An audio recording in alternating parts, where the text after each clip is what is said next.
Tous heureux de vous retrouver pour la tranche info en direct sur votre antenne Canal 10 Télévision avec au programme de cette soirée Info 10, le journal local et régional qui sera suivi du Focus. Nous parlerons du salon VG Créole qui aura lieu ce week-end. Ce sera après la coupure pub de 19, mais pour l'instant place au JT.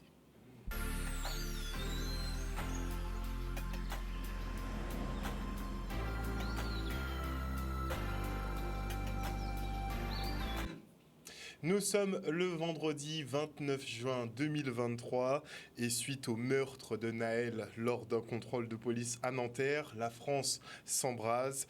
Plusieurs villes sont en proie aux émeutes depuis 3 jours maintenant avec des incendies et saccages de mairies, de commissariats, de supermarchés et de mobilier urbain. Cet après-midi, une banque Crédit Mutuel a même été totalement incendiée. Un deuxième tramway est également parti en fumée et malgré la mise en examen du policier auteur du coup de feu mortel pour homicide volontaire, eh bien, la colère ne retombe pas. La nuit s'annonce particulièrement mouvementée à Paris, Lille, Lyon et Marseille, notamment où de multiples incendies ont déjà été déclarés. Le RAID est d'ailleurs sur place dans ces municipalités pour tenter de mettre de l'ordre, mais eux-mêmes sont largement dépassés. Je vous invite à vous rendre un peu sur les réseaux. Déjà que hier, c'était une soirée d'anthologie, mais je vous invite à aller sur TikTok notamment, sur TikTok et Snapchat. Franchement, c'est affolant. Et en parlant d'homicide lors de contrôles de police, notez qu'en 2022, 13 décès ont été enregistrés après des refus d'obtempérer lors de contrôles routiers, soit 6 de plus qu'en 2021, une véritable explosion. 5 policiers ont été mis en examen dans ces dossiers, les autres ayant été libérés sans poursuite à ce stade. Et pour rappel, en fait, c'est depuis une loi de 2017 que les forces de l'ordre peuvent tirer sur un véhicule qui n'obtempère pas à l'ordre d'arrêt et dont les occupants sont susceptibles de perpétrer dans leur fuite des atteintes à leur vie ou à leur intégrité physique ou à celle d'autrui. Ce qui ne semble pas être le cas pour effectivement Naël. Et par extension, on peut même aller effectivement jusqu'à l'affaire de Claude Jean-Pierre qui effectivement n'a toujours pas trouvé d'écho, on va dire, satisfaisant auprès de la justice, même si les enfants de Claude Jean-Pierre, dont Fatia Al-Kabellar, va être auditionné le 4 juillet prochain au tribunal de Pointe-à-Pitre. Et les présidents des 2 collectivités majeures s'expriment sur la tenue prochaine du Conseil interministériel des Outre-mer, le SIOM. Et s'ils ne sont pas conviés, ils se préparent à restituer tout de même les travaux réalisés lors du dernier congrès, comme la nouvelle carte d'intercommunalité, un gros enjeu. On fait le point avec Guy Losbar et Harry Chalus. Nous savions déjà que le SIOM, c'est pour les politiques publiques. Nous le savions déjà, donc on ne peut pas être déçus. La seule chose, c'est que le Congrès a voté pour que dans les 6 mois, nous puissions proposer quelle collectivité, proposer la nouvelle carte de l'intercommunalité et quelles sont les compétences que nous voulons, où nous pourrons avoir beaucoup plus de marge de manœuvre. Dès le lendemain du Congrès, j'ai eu l'occasion de réunir les universitaires, les intellectuels, nos juristes, nos économistes pour qu'ils soient imprégnés, puissent commencer à travailler. La commission ad hoc continue à travailler. Nous avons défini 7 thèmes où les élus se sont positionnés et pour que d'ici 6 mois, nous puissions avoir le rendu et faire une véritable proposition à la population. Mais nous le savions que le SIOM n'était pas sur ce domaine. On oublie certaines choses. On a aujourd'hui une conférence territoriale de l'action publique, la CTAP, qui permet de faire énormément de choses pour rendre et donner une bonne politique publique aux Guadeloupéens. Et je vais bientôt, je pense, réunir la CTAP. Cela veut dire que nous allons continuer à travailler sur tout le travail que nous avons déjà fait et nous allons prendre des mesures par la suite. Ce qui est important pour moi, c'est répondre à l'attente des Guadeloupéens, SIOM ou pas SIOM, institution ou pas institution, statut ou pas statut. Un reportage signé Olivier Félix. Et on se rend maintenant au conseil départemental où les élus ont adopté aujourd'hui le compte administratif à l'unanimité. Déjà, c'est une très grande satisfaction. Je félicite un peu tout le monde. Il est vrai que pour pouvoir satisfaire aux ambitions et aux objectifs que nous avons, il faut une situation financière saine. Et ma très grande satisfaction, c'est que nous ayons ce compte administratif avec un excédent de 29 millions, mais avec d'autres marges de manœuvre. Donc, ce qui nous permettra d'agir sur l'amélioration de l'habitat. J'ai eu l'occasion de dire, on souhaite augmenter le budget consacré. En termes d'insertion également, les différents contrats pays que nous signons avec les communes pour que toutes ces ambitions soient réalisées. Donc, ce résultat, mais au-delà de ce résultat, ce qu'il faut surtout souligner, c'est les bons ratios d'endettement qui nous permettent de pouvoir emprunter si c'est nécessaire et d'être en capacité de rembourser ces emprunts. Nous avons défini des travaux dans le cadre de plans de mandature. Je citerai par exemple la maison de l'handicap, la maison de la culture. Nous venons de discuter de notre contribution à l'avenue Saint-Éloi, également le boulevard Légitimus. Et aussi en matière culturelle, nous avons dit que la culture doit être le marqueur de notre mandature dans l'amélioration de l'habitat. Aujourd'hui, le budget qui est consacré de l'ordre de 1,5 million, nous voulons pratiquement multiplier par au moins 6-8 ce budget pour que nous puissions atteindre des niveaux extrêmes en termes de solidarité avec notre population, pour que nous ayons le maximum de personnes en situation délicate qui soient accompagnées. Le département plénière a validé à l'unanimité les résolutions donc, du Congrès. Donc là aussi, c'est une satisfaction et qui nous permet en toute sérénité d'aborder ces 6 mois qui devront permettre d'avoir ce congrès décisionnel qui sera le prochain. Une interview signée Charlie Dagonia. Et on enchaîne avec une signature de charte de territoire entre la ville de Bouillante et le parc national. Loin d'être une nouveauté, il s'agit pour les deux entités de contractualiser un partenariat qui fonctionne déjà depuis 2015. De quoi poursuivre les travaux pour renforcer l'attractivité de cette collectivité tout en préservant l'environnement. Le reste en images. Très important. D'abord, ça prouve qu'au niveau du parc national, on progresse. Et deuxième motif de satisfaction, ça fait 30 ans qu'on attendait pour pouvoir signer avec la ville de Bouillante. Et je trouve cela formidable. Donc je tenais à saluer et à exprimer ma joie aujourd'hui d'être à Bouillante, à côté du maire de Bouillante, M. Abelli, et dans l'ensemble de son bureau municipal pour signer cette charte, cette convention d'application de la charte. Cette signature n'est qu'une officialisation de partenariat que nous menons avec le parc depuis 2015. Le parc ramène un centre d'opération autour des îles et Pigeons, sans qu'on ait eu à signer sans que cette convention ait eu à être signée. Donc c'est l'officialisation d'un partenariat et j'espère en tout cas qu'en signant cette convention aujourd'hui, on ira encore plus loin sur les moyens qui seront déployés sur le territoire de Bouillante pour non seulement préserver notre biodiversité, mais pour renforcer aussi l'attractivité de notre territoire. Parce que je rappelle que Bouillante, de par les atouts dont elle dispose, atouts maritimes, atouts terrestres, atouts au niveau de la montagne, il faut qu'on arrive à capitaliser un maximum de labels pour notre territoire, de manière à renforcer l'attractivité pour notre développement économique et notre développement touristique. La particularité de Bouillante, d'avoir ce cœur terrestre, mais aussi un cœur marin avec les îles et Pigeons. Alors on s'est dit, tant qu'à faire, Bouillante est vraiment bien placé et est un fort contributeur au parc national et on ne peut pas avoir de parc sans Bouillante. Et donc il était nécessaire et l'intelligence humaine a fait que nous avons signé cette charte aujourd'hui, qui est un moment historique dans la vie du parc national. Et je salue encore une fois le courage, l'abnégation et l'ambition qui est portée par le maire de Bouillante pour tout ce qui concerne l'écologie, pour tout ce qui concerne le développement durable de son territoire. Et on sait qu'en termes de tourisme, Bouillante fait partie des secteurs, des territoires d'avenir avec des hotspots, qu'ils soient marins ou qu'ils soient aussi terrestres, et aussi des hotspots en matière d'énergie renouvelable. Forcément, il y a eu des concessions de fait de part et d'autre. Et donc, c'est normal qu'aujourd'hui, des acteurs économiques qui ont fait des concessions, qui ont compris, le parc qui a compris aussi qu'il fallait faire des concessions et revoir les méthodes de discussion et d'échange, soient présents pour confirmer qu'effectivement, on ne se trompe pas, que la relation est apaisée entre Bouillante et le parc et qu'on peut continuer le travail que nous avons commencé depuis 2015. Le fruit de pin était au menu des écoles de la ville de Goyave aujourd'hui, en salade avec morue en entrée et en gratin pour le plat. En tout cas, il a ravi les papilles de nos tout-petits qui devraient en manger plus souvent. On attend effectivement que nos productions locales soient plus souvent dans les menus de nos enfants. Regardez. C'était très important pour nous, au sein de la ville, de mettre en place cette journée. qui s'oriente vers la découverte du fruit à pain, puisque le fruit à pain, on le connaît, voilà, mais les enfants, ils sont amenés à le découvrir. Et c'est ce qu'on souhaite soulever aujourd'hui. C'est très important parce que c'est un produit du terroir et puis c'est la production locale. Et c'est le but qui est mis en avant par le président Losbao. Donc les enfants doivent pouvoir découvrir ce produit qu'est le fruit à pain. Ça fait partie du territoire.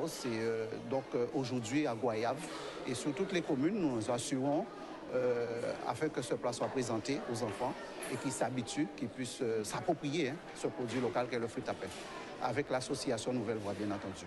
Cette année du fruit à pain est ponctuée par une série d'actions.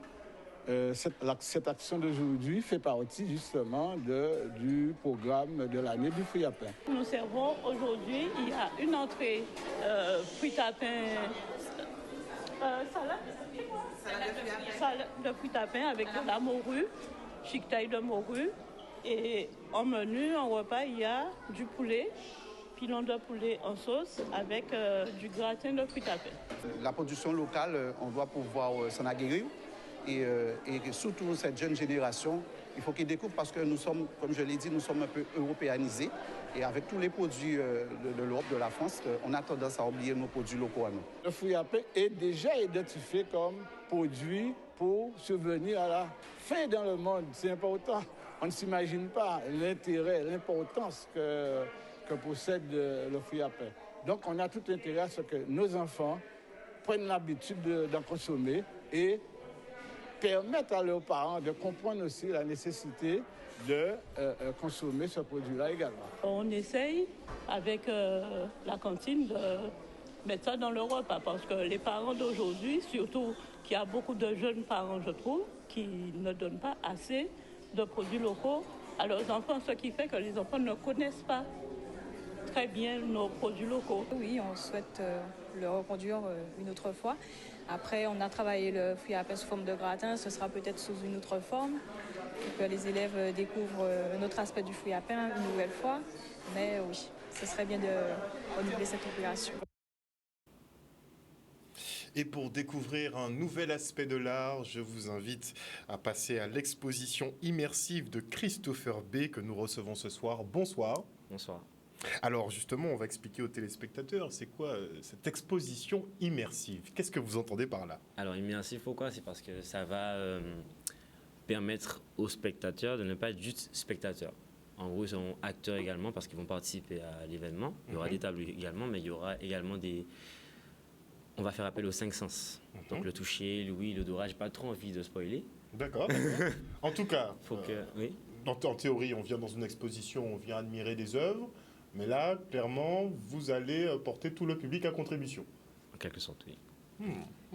Quelle est votre spécialité artistique? Alors, ma spécialité artistique, c'est le cinéma. Donc, rien à voir avec, avec les tableaux, justement. Mais, donc, cinéma et tableau? Ouais. Et vous arrivez à marier le tout? Ah oui. On peut marier des cinémas et du tableau? Dans l'art, tout est possible, je pense. Comment faut nous expliquer ça. Ah ben, alors, comment? Déjà, comment vous est venue l'idée de marier donc de la peinture avec la réalisation audiovisuelle? Ben, c'est très simple. C'est-à-dire que de base, une vidéo, c'est quoi? C'est plusieurs images. Exact. Et avant les images, les gens, ben, il n'y avait pas d'appareil photo, il n'y avait pas tout ça, c'était de la peinture. Donc les rois, tout ça se faisait peindre. Et ben voilà, tout simplement. Il n'y a pas d'autre explication. Je ne sais pas comment expliquer autrement. Donc c'est une continuité en fait. La vidéo, c'est la suite. C'est une continuité de l'image. Voilà. Puisque concrètement, par exemple, si on fait une captation vidéo, on va filmer en 50, en 60 images par seconde. Voilà. C'est effectivement qu'on capte un certain nombre d'images. Le principe du dessin animé, c'est exactement la même chose. Pareil, voilà. Si on dessine un paquet de planches, et une fois qu'on les enchaîne, ça nous fait une animation. Donc vos œuvres seront des peintures animées? Du tout. Du tout.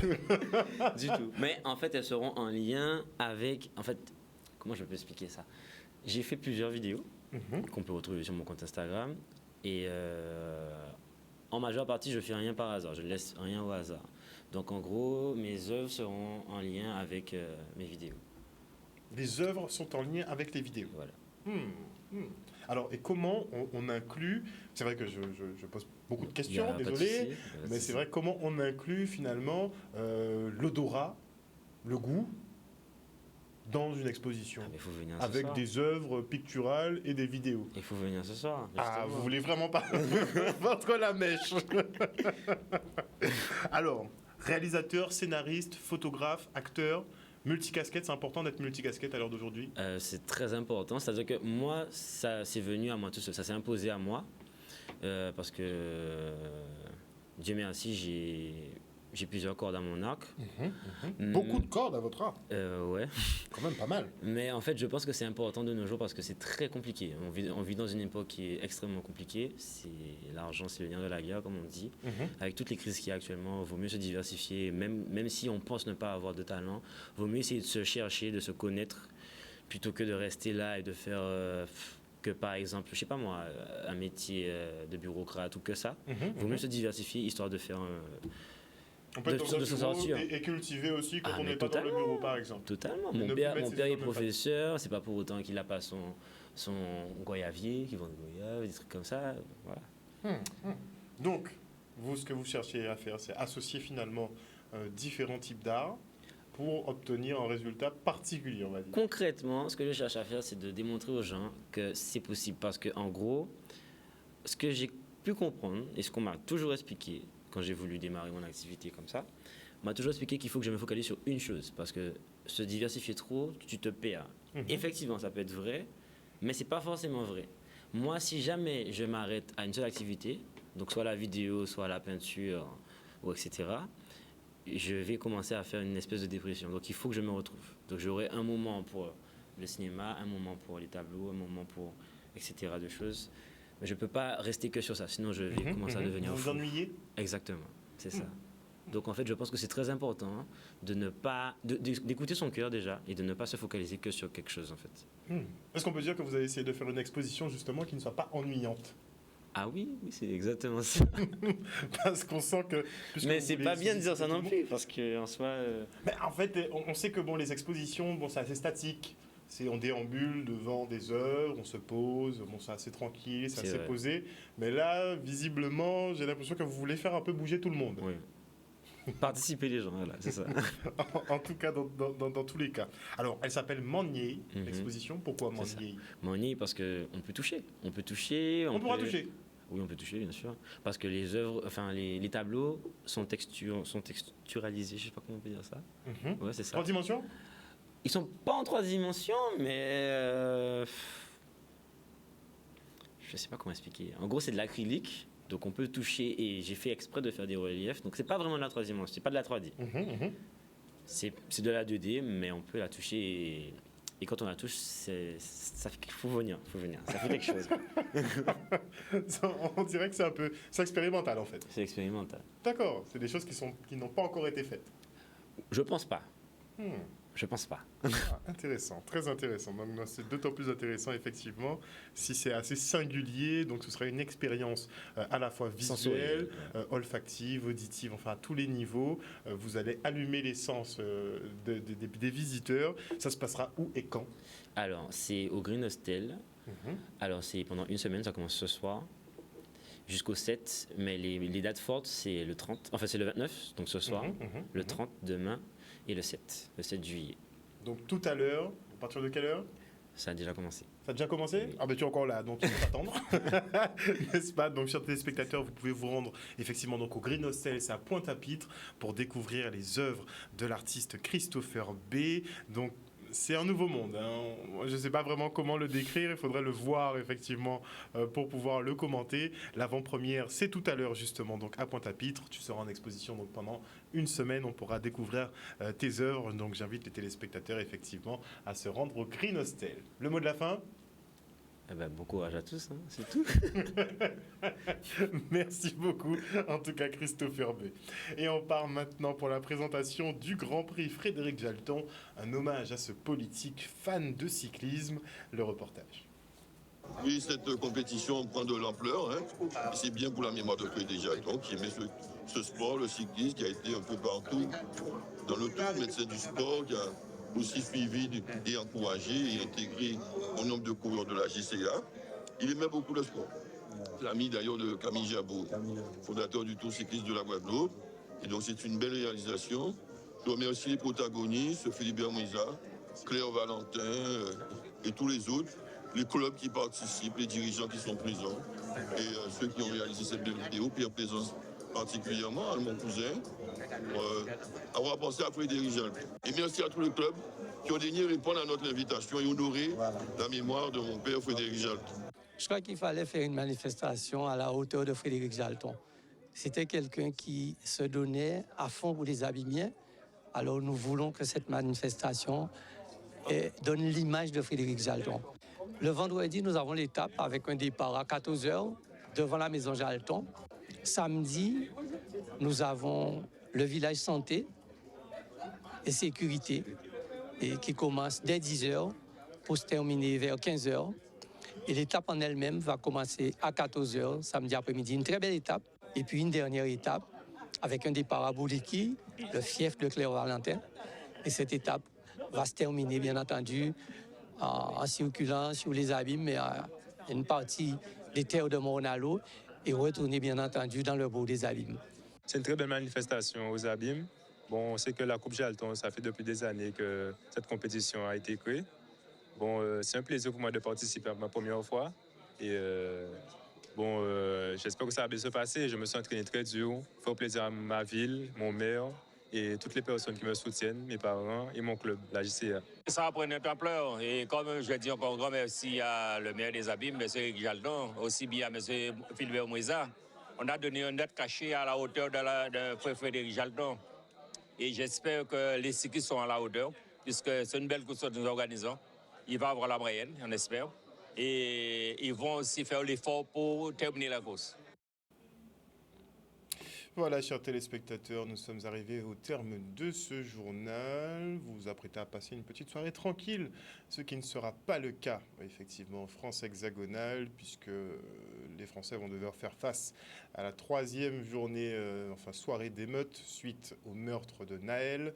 Et malgré la mise en examen pour homicide volontaire du policier auteur du coup de feu mortel, eh bien, la pression ne redescend pas du tout. Les incendies se multiplient dans plusieurs villes de France. Les saccages, ils vont de pair.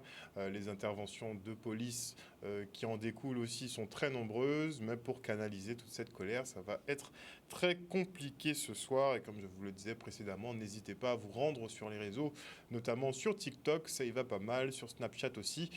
Il y a beaucoup d'infos qui circulent, beaucoup en live même. On a même droit à des émeutes en live, donc c'est pour vous dire.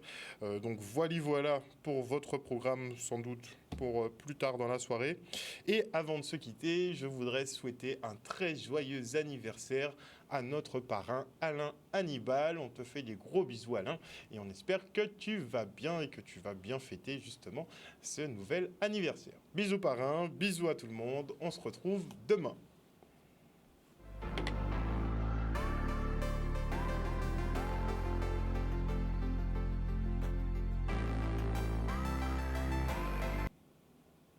À venir dans la tranche info sur Canal 10, le Focus. Et ce soir, nous parlerons notamment du salon VG Créole. Ce sera après la coupure pub. On parlera aussi d'un concert de solidarité qui sera organisé dans le cadre de la lutte contre le cancer. Vous savez, chaque année, Brigitte Zabarel organise un concert où elle met effectivement des acteurs de la musique en partenariat avec des acteurs de l'audiovisuel. On aura d'ailleurs Chicanos qui va encore représenter Canal 10 cette année. On en parlera donc après les coupures pub. Et avant cela, je dis bonsoir Magad. Je n'ai pas ouvert l'application, mais 2 secondes. On va essayer de faire ça quand même rapide. Je dis bonsoir à Eddy Félix, à Absalon Hugues, Théodore. Bonsoir à Ghislaine Calif. Bonsoir à Perle de Caruquera, à Claudie Giraud-Girard, à Mad Trinity. Bonsoir à Jimmy Kamagouva Aliar. Bonsoir à Patricia de Normandie. Bonsoir à Cléopatra Ruben et à Jocelyne Tessonneau. Merci de nous suivre avec autant d'assiduité sur les réseaux ou sur l'antenne de Canal. On se retrouve après la pub.